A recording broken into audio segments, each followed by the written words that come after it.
Hey there, welcome back to Visual Communications Design, Multimedia 110. I'm Professor Curtis Stage here at Los Angeles Mission College. So today's lecture number 8. Today we're talking about international style, post-war modernism, and graphic design. We're going to focus on Swiss design and a little bit of Japanese style as well.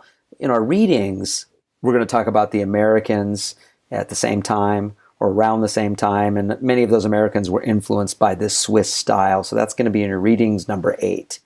So the Swiss, after World War II, they continued ideas of Bauhaus in both typography and layout.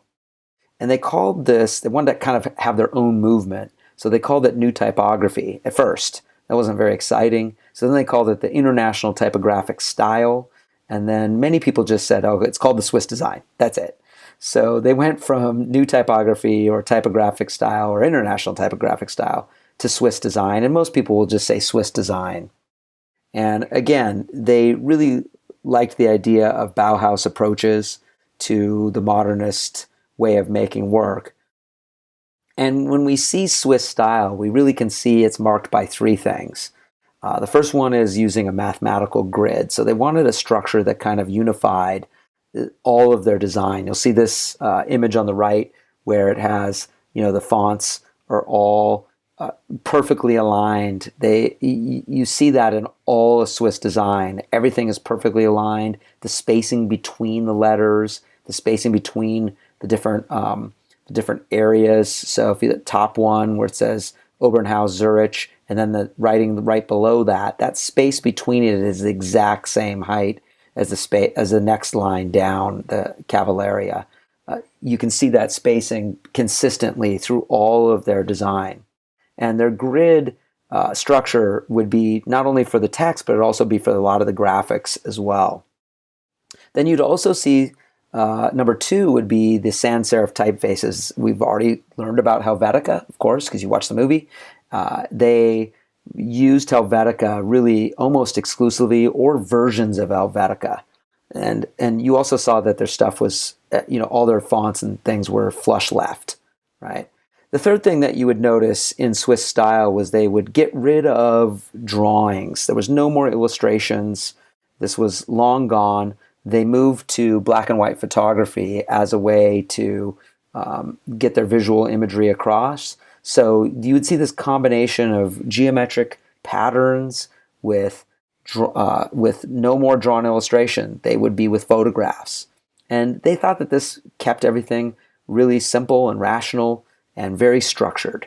So the Swiss design is really known for structure. Here's an example of a layout that would utilize the black and white photography with the text. Another thing you can kind of think about when you're looking at their work is the real use of open space. There's a lot of things, right? We can talk about some principles and elements of design here and art, but great use of space and the way that the space between the things was just, the objects is just as important as what the objects are taking up, the space the objects are taking up. So, really you'll see also a contrast in size. So you'll see that the text size, like Giselle, is really big, and then you'll see the other text size, right above it, the Basler, that text is much, much smaller. So you would see that a lot where you'll see like varying sizes of text. They really wanted the fonts and the font faces to be part of the design in such a way that they became just as much of an artwork as everything else. But here's the big deal. They really wanted to make sure, for the most part, that you could really read the fonts. And that one on the left, right, Die Auto form, that is very rare for them, where the font's kind of a little bit difficult, maybe at first to read. You didn't see that very much. Most of the time you saw like the Giselle side, where it's very simple to read that. So the style was refined at 2 design schools in Switzerland. One was in Basel and one was in Zurich. And 3 leaders within this area, Hoffmann, Reuter, and Müller-Brockmann. And Brockmann was probably the most well-known, but there was a lot of practitioners of the Swiss style, and they all studied, all these 3 studied under Ernst Keller at the Zurich School of Design before World War II. And Ernst Keller came right out of Bauhaus and taught these guys all the principles of Bauhaus.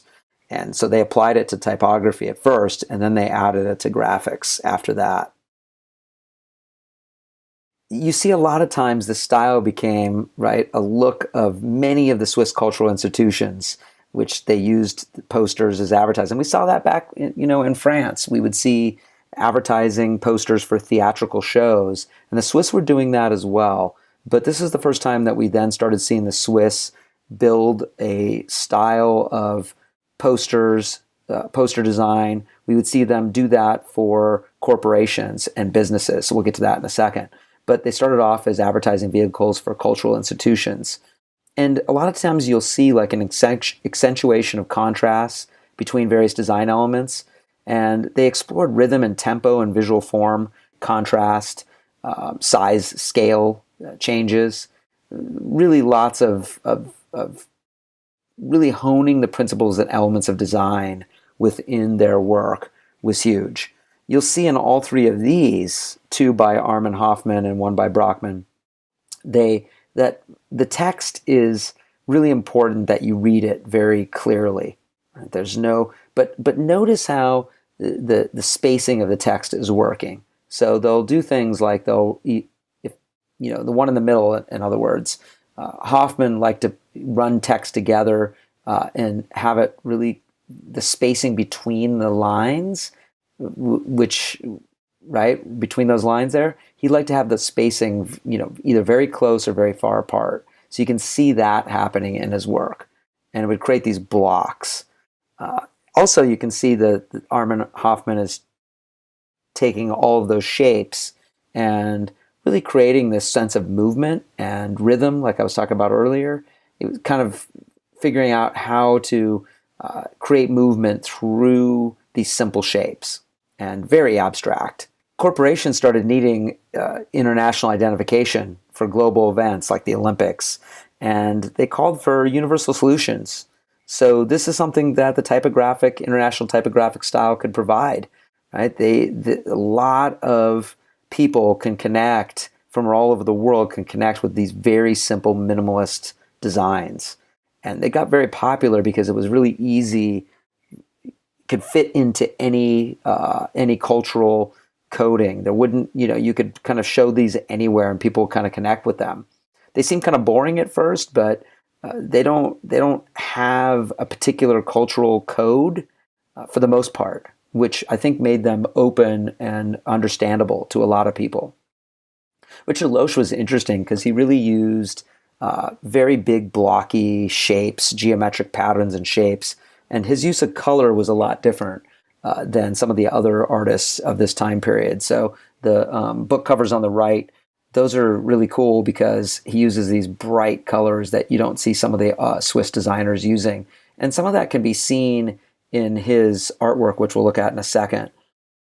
So this style started spreading too, and again in the readings we're going to be talking about the Americans, but this started spreading throughout the world. And Hoffman, when he started his school in Basel, when he opened up his own design school, he established a link with Yale School of Design in the United States, and so this really made quite a connection between the United States and Switzerland. But Loesch was also coming to the United States a lot, and was kind of, a lot of the New York young designers were excited about Richard Loesch's work. And here's what his paintings look like, which I think are great. He was one of those designers who was bridging the gap between design and fine art. And of course, you can see these paintings that are obviously mathematically based, featuring checkerboards and grid patterns and things like that. They're not cold and analytical, though, with these bright colors. They kind of really were beautiful, and these were big, too. And they also look like op art and from the 60s. So he started doing these in the 50s, all the way through his career until he died. But he was kind of one of the first artists to create these kind of paintings. And younger artists in the late 60s, early 70s picked up on these in fine arts and started a whole movement called op art. I guess nobody really credits him with starting op art, but he was doing these things before the op artists. And when I say op, I mean OP, right? Like optical art. He was doing these before any optical artists were, defined. So that was kind of interesting. Here's another one of Richard Loesch. He, like I said, the global post-war marketplace was starting to kind of arise, and they were hiring Swiss designers to create things for big companies. And Eric Nietzsche on the right, he started working for General Dynamics and created a lot of graphics for the company. And this modern style, right, had no links or historical traditions, and there wasn't really any references to culture in them. So they were adaptable. I think that was the big thing, is that you could use this design style and adapt it to any culture. It could be architecture, furniture, product, and graphic design. You see this style in all of those areas, and it allowed it to become a worldwide international style because it really wasn't connected to a culture. When we'll talk about the Japanese in a second, but they connected it to their culture a little bit. But the Swiss decided, we didn't want to connect this to any culture whatsoever. We wanted to really be away from that. So work by Eric Nietzsche was interesting because he kind of went a little bit off from some of the other Swiss designers. His work had kind of an organic feel. When I say organic, you can see that he still had the structure, he still had the grid patterning, so a lot of the same characteristics as the other Swiss designers, but he definitely, with his work with General Dynamics, wanted to bring in some other things in there. And to convey things like speed and growth, he used kind of organic design objects. The one in the middle is a really great example where you start feeling like maybe those are, if you turn that the other way, it could look like tree roots or things like that. Still geometric, still pattern-like, still mathematical, but they kind of bridge the gap between mathematical and organic. So you'd see these kind of natural shapes. And General Dynamics couldn't show any of their actual projects because of national security. They were making things for satellite systems and things. So he had to express the corporate mission through symbolic and allegorical means. So he was using design to convey speed and growth and forward and propulsion and things like that. And so he found inspiration in scientific imagery. A lot of his work looked like it was coming, it was very scientific in a way. And so that's what you would see in his stuff. And he focused largely on color gradients and geometric forms to convey abstract concepts, which I think is really great. Emil Reuter is another, again, one of the Swiss designers. And I love this quote: "To design is to plan, to order, to relate, and to control. In short, it opposes all means of disorder and accident."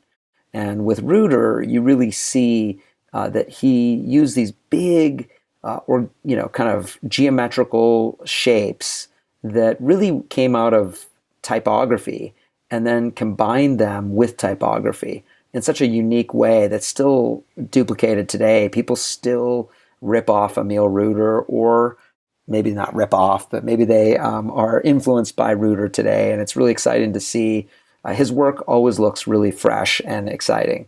Even if it was made 70 years ago, it still looks like it could be made today. And that might be due to the minimalism that all these Swiss designers, right? There was a very minimal thing going on. There wasn't a lot happening in the work. So it made it really easy to look timeless. You also see lots of overlapping of shapes in Reuter's work, and lots of positive and negative shapes, where the positive and negative of the shape are interacting with each other. So you see the red poster down there. You'll see that looks basically like, a circle with a circle and then cut in half and flipped. And you'll see this kind of positive negative interplay. They were almost like yin yang shapes, many of them. You'll also see some kind of principles and elements of design. I really like the green circle with the shapes underneath it up in the upper right, where it really has this cool balance idea that's happening there. So then we move from the Swiss to the Japanese, and Japanese, artists. There's many of them that were very excited about what was happening in Switzerland, and so Japan became Asia's first modern consumerist nation, right? Only 15 years after the end of World War II. And much of that transformation was fueled by technology, advances in like transportation and energy and things like that. And during this period of time, the cultural identity of the nation was also reborn. A lot of the people in the country just wanted to start over again. And so the design had to reflect that.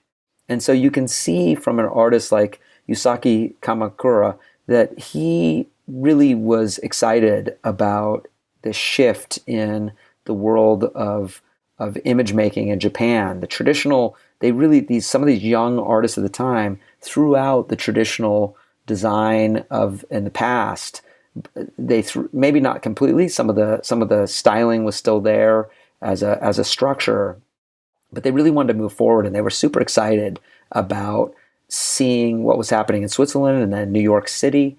And so you get someone like Kamakura, and he was studying constructivism and Bauhaus while he was in Tokyo in the 30s. And then 30 years later, or 25, 30 years later, in the 1960s, he opened his own design firm, and he worked all the way up until his, I believe, 90s. He was pretty old when he died. And he was making work from that whole time period, all the way from the 50s to the 1980s. You can see how his work is very connected using the geometric patterns and shapes. But the real big difference I find with the Japanese designers, artists, was their colors were just so vibrant and really kind of fun, using primary colors and keeping them really bright, so their tones were not muted very much. They really kind of kept them really bright. Kamakura was known for many things. He was a logo designer, created the Nikon logo, I think is his most famous design. He's credited with inventing the term corporate identity graphics, and he released a couple books on this. One of them was called Trademarks of the World, or a Trademark of the World, and he basically spent 5 years putting together a book of all the different trademarks around the world. And he didn't design these. It's just a book full of trademarks from everywhere. And it's really cool to see. It's kind of a handbook of trademarks throughout the world, and people still use it today. It's really fun to look through it when you're trying to kind of make logo design and things like that. It's really exciting to kind of look through and see what people have done in the past. His posters often kept, some of the traditional motifs, but again, he wanted to break from that tradition and create new things. And so you'd see Kamakura doing, some crazy stuff that you'd never see 20 years prior. Still keeping some of the traditional colors, maybe some symbols that Japanese would recognize, but he mixed them with these things with, let's say one of his quotes was, "We are responsible for first dissolving our traditions and then creating them anew." And I think that's pretty good. So you can see that he mixed the international style with the Japanese motifs. So I also like in this group of work, the three or all of these, they have the stark black backgrounds. Back here when we're looking at him, he would have the bright colors and, in the backgrounds. And these were in the 50s. And then as you got to the 60s and 70s, he started doing these dark black backgrounds with bright colors on the top of them to stand out. Really cool. Iko Tanaka was another Japanese artist that's, just kind of a legend within this time period, and came out of the Swiss style, the Bauhaus style, was very, very excited about those. But he definitely wanted to keep some of the Japanese tradition there, just a little bit of it. He had it rooted in the Japanese traditions, but they didn't look old. He would reference them as a young artist. And throughout his career, he refrained from developing a distinguishable style himself. He wanted all of his work, if you put two of them side by side, he didn't want you to know that both posters were done by him, which is very interesting because you don't see that amongst many designers. You see that this person has a certain style or that person has a different certain style. And I think he was influenced by the Swiss there too, because a lot of people would confuse the Swiss designers, like I said earlier. They would have little trademarks. Every artist does have a little trademark, and he does too, but he really would jump around, and usually in design school they tell you, try to develop a style. And in this case, Tanaka did not want to develop a style. He saw simplicity not as the absence of things, but as space represented a multitude of things and ideas. And I think that's really interesting. And some of you may recognize the poster for Clockwork Orange, pretty awesome, one of his famous posters. He didn't always do everything in Japan. The West really loved his work as well, so he would create work for film and TV and things like that, and books and all kinds of things. That one was for the Clockwork Orange book put out by Penguin. You would also see kind of some reference to traditional Japanese style in his work. So people of Japan loved him because he was able to kind of take these traditions and really make them modern and contemporary. And remember, again, Japan was trying to become very contemporary after World War II, and they rebuilt themselves as a culture. They didn't want to, I guess, completely destroy their culture, but they also wanted to show that they were a brand new culture with new ideas. And the Swiss style, the international style, helped them do that. All right, so that's lecture number 8 on international style and post-war modernism and graphic design. Like I said, we're going to be talking more about this and connecting it with future eras in graphic design, getting into the late 60s, early 70s, and even into the 80s. We're going to reference back to Swiss style and international style. All right, so we'll see you in lecture number 9.